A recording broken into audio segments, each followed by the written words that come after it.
A lo largo de la historia se han registrado 5 grandes extinciones. Seguramente la más famosa sea la del Cretácico, que tuvo lugar hace 65 millones de años y que provocó la desaparición de los dinosaurios.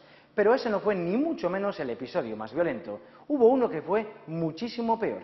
De hecho, hoy vamos a hablarles del momento en el que la vida en la Tierra estuvo más cerca de desaparecer, del periodo pérmico, que ocurrió hace unos 250 millones de años y que también es conocido como la Gran Extinción, porque solo el 5% de las especies que había por entonces consiguieron sobrevivir a aquellas condiciones que convirtieron al planeta en un auténtico infierno.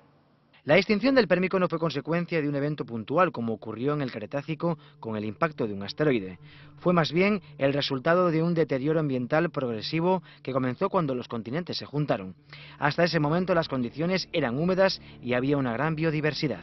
La vegetación que antes era principalmente dominada por helechos arborescentes y plantas típicas de zonas más húmedas, pues se volvió una vegetación más típica de zonas áridas. Las gimnospermas empezaron a desarrollarse, las plantas con semillas, capaces de resistir sequías y condiciones áridas, ¿no?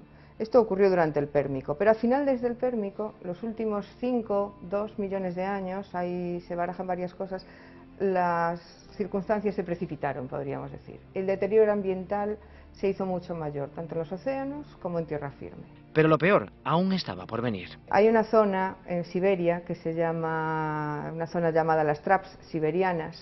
Son millones de kilómetros cúbicos de basaltos volcánicos que nos indican que durante cientos de miles de años estuvo habiendo una actividad volcánica muy potente. Entonces, esa actividad volcánica tan potente lo que hace es que, sobre todo, emite gases a la atmósfera, anhídrido carbónico y dióxido de azufre.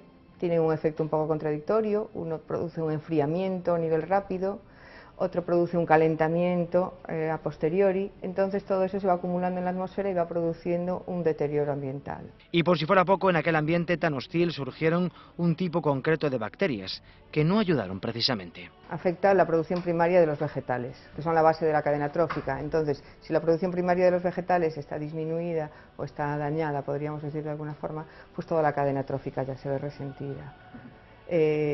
Tenemos bacterias que emiten gases, pero antes de eso los gases volcánicos, por ejemplo el dióxido de azufre, se junta con el agua, produce lluvia ácida.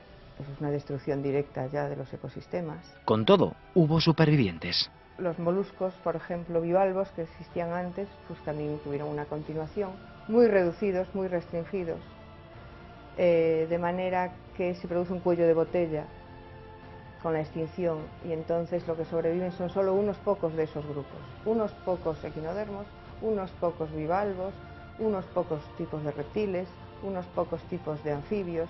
Lo que ocurre es que de los grupos que había en el Paleozoico, de los distintos grupos de animales y de organismos, muchos de ellos ya no llegaron a recuperarse de la misma manera. Entonces hubo una especie de un reemplazo faunístico.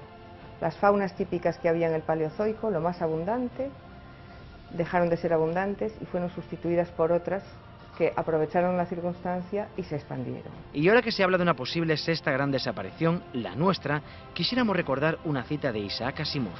Solo hay una guerra que puede permitirse el ser humano: la guerra contra su extinción.